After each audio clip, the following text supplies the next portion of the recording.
How does innovation and creativity fuel the momentum of a charity? This Melanie Minute talks about how innovation and creativity must form a foundation of any charity, as much as financial accountability, leadership, and program effectiveness. Listen to this Melanie Minute to learn more about how your organization can grow and become more effective.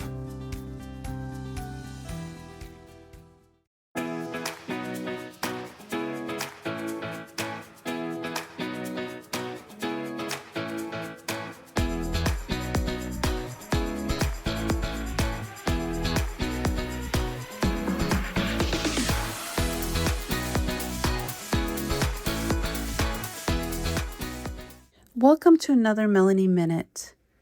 Innovation and creativity go hand in hand. When you think about it, all great inventions or concepts or ideas start as being innovative and creative because it's never been done before or exactly hasn't been done that way. Sure, we build on concepts and ideas over the years and make it better each time. But what I'm talking about is something that's really outside of the box, creative, and something that perhaps may change lives. When you think about it, when we look at computers, the internet, and now AI, these are innovations that maybe never existed. Social media platforms, YouTube, X, Facebook, all of these started with a really innovative and creative idea, and really inspired leaders took action and made them grow with a great team of people. But innovation and creativity actually happen in everyday life as well. Perhaps it's schools. As I look at students these days, sometimes, not always, but sometimes their projects are innovative and creative. Perhaps not the way I would have done it back when I was in school, possibly because I didn't have access to the internet back then. But I find that children's imaginations lead to some really remarkable, innovative and creative ideas. But perhaps they lack the execution of it because they're not quite there yet, but they are definitely starting young. As we look at college university students, again, depending on their field, the innovation and creation will set them apart from the rest, especially when they get to their professional lives. I've seen some amazing events that have happened where the young people come together with innovative and creative ideas to solve problems, solution focused, whether it's from the science fairs, it's looking at different things in the IT demographic, or even in how we can solve the problem of cancer and research. But there's so many great things that comes out of innovation and creativity that change people's lives. Think about it. If we didn't have penicillin, a lot of people would be very, very sick. But that back then, that was just good luck. But then over the years, innovation and creativity played a part in bringing it to what it is. Again, we could talk about this for days and days of all the different examples. But even as something as simple as Netflix or things that didn't exist before, podcasts even, this was something that somebody had an idea. It was innovative. It was different. Perhaps it was laughed at because that'll never work. It'll never fly. And now they're making millions of dollars on these different platforms. So who would have thought? But what I wanted to look at today is how innovation and creativity can help us in organizations and not-for-profits, as well as in the lives of individuals with disabilities. So let's look at this. In any business, we know innovation and creativity are going to set you apart from the rest. So people are going to be more likely to do business with you. For charities or not-for-profits, we also have to be innovative and creative on a limited budget. We need to think outside the box on how can we accomplish our common goals to achieve our mission, but in different ways. And this starts with bringing different perspectives to the table, to have different ideas represented and thought about, and then let them simmer. Let's have discussions. Let's see how they fly. And then stepping out of the comfort zone. And this is sometimes a little bit scary because when you stick with what you know and what's worked in the past, it's easy, but it's also easy to get stale and stay stagnant. But innovation and creativity pushes you out of those comfort zones, and they also allow you to grow. It allows you to come and be totally open to listening to people's different ideas and giving your perspectives, and then ideas percolate, they grow, and then once action is taken, you never know where it ends up. So when you think about it, Connect for Life has been around for 12 years.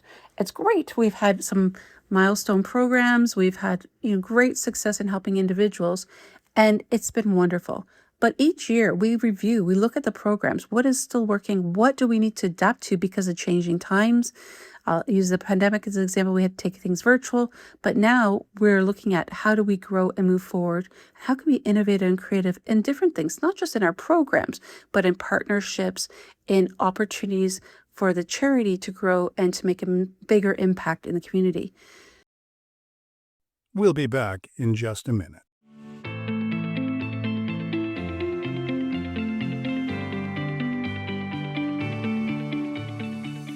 "10 years in the making, Connecting Possibilities, the story of Connect for Life" is Melanie Taddeo's newest publication about the charity she created in 2014. I'm Melanie Taddeo, the founder of Connect for Life. Connecting Possibilities is a story of growth, leadership, and accessibility. It is the story of Connect for Life. Available in paperback and EPUB versions globally through all major online retailers. Innovation and creativity, though, cannot be done alone. It really needs a team of people. You may be the innovator and creator that has the idea and the concept, but you can't bring it to life by yourself because it's just not possible. Bringing those different perspectives to the table at the infancy stage of the idea is great because you can work out all the kinks and things that may not work. And you can also look at the things that you didn't think about, and that makes the idea even better. Then taking action and putting it into play, there's going to be a pilot, there's going to be a feedback portion, evaluation, what worked, what didn't, how do we continue moving forward and growing that. And then the actual implementation of the project or collaboration or partnership. You see, there's many steps that go into that for an organization or charity like Connect for Life. But let's take a look at innovation and creativity when it comes to people with disabilities. So again, I've used my example before, but when I first lost my eyesight, this was back in the 90s, there wasn't the technology that's available today. It was very straightforward. Okay, here's a big clunky computer, and it had JAWS, and the very first stage of JAWS, I'm talking, so the screen reader JAWS, and it was bulky, it was very hard to navigate, and it was hard. Yes, we had very basic emails, we had the internet, but not a lot of screen readers worked on websites because websites were not accessible. They weren't up to code for that accessibility component. This is innovation. Somebody took a look at it and made that happen and thought of different ways to help create that. But also getting around with a white cane. It was the old school white cane, the very, very basic white cane. Now we have the AI white canes. We have different apps that help with navigation. We have different apps that help us see things in our own home. Seeing AI is a great app that I utilize a lot for color, identifying colors, reading barcodes, cans of food, and also helping me read my mail. It can even recognize somebody if you want to make sure you're finding the right person in the crowd. It's pretty incredible. But having these apps that help guide us around with GPS, not just for people with disabilities, but anybody that drives, it's a great concept, innovative and creative. And then, of course, when you think about nowadays, even with transportation, using Uber, that wasn't a concept. Before you got into the traditional cab, you waited. You didn't do it on your phone. You made a phone call and you waited outside until they came. Yes, innovation and creativity can have great impacts. But back to individuals with disability. Innovation and creativity also happens with people with disabilities because we as individuals living with disabilities, we need to be innovative. We know what's going to work best for us and what's not going to work. Sometimes I've seen individuals do things in different ways because that works for them. And there's no cookie cutter solution or right or wrong way to do something. It just works best for them. They've thought outside the box of how to make it work for them. And I've done the same. We look at wheelchairs, from manual wheelchairs to electric wheelchairs to ones that now help you stand. It's pretty amazing to see the innovation and creativity that's gone into over the years. We also look at accessible cars and what now that we have the hand gears that can help individuals drive a car that perhaps don't have use of their legs, etc. So I'm just giving you lots of examples. So what can we do to continue the innovation and creativity? Well, we need to be open. We need to be writing down our ideas and not shooting them down before we actually share them. Because a lot of times what's happening, you have a great idea, you write it down, and you do nothing with it. I'm all about putting it to the universe and sharing because you never know who's listening and who might think that's a great concept. I can tell you when I heard the concept of Connect for Life, the podcast, I thought about it. I didn't know much. And I knew about podcasting, but I didn't know much what this would look like. But now look how it's gone. We're in season 4, and this is pretty incredible. It's grown, it's innovative, it's creative, and I can't do it alone. I have an amazing team helping me execute it. And then, of course, when you look at any business, we look at the bottom line, innovation and creativity of a business or an organization will help you set you apart so that people come and buy your products and obtain your services so that you can ultimately be profitable. So whereabouts in your life are you innovative and creative, or where are you lacking it?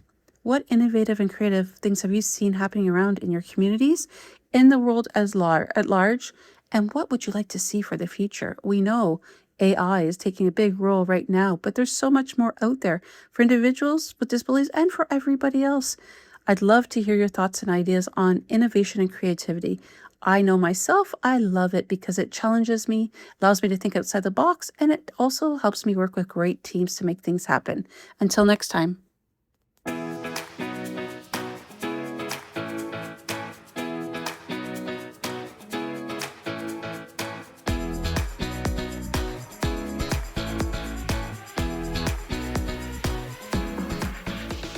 You have been listening to Connect for Life, the podcast.